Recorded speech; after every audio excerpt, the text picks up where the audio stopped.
Safi. Hivyo hivyo. Kazana kidogo kidogo.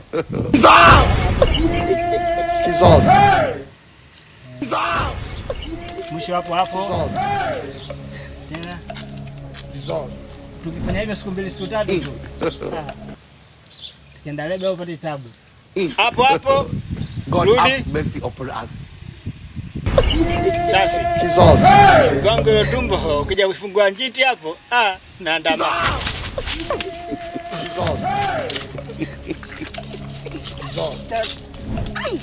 Taratibu mwanangu. Pole, msikia. Hakikisha wewe sio unatembea kwa nguvu. Kija tu taratibu tu kwamba takaa sawa. Sawa. Hivi unasikia unachokiongea wewe? Nakisikia ndio. Hivi tumboni kuko na roho ungeweza kufanya kana kufanya mimi hapa. Sasa yote ya nini? God have mercy upon us. Mazume kama mtoto umekalisha mapumbu. Kanya acha bwana mimi. Umekikana. Usitukane. Wewe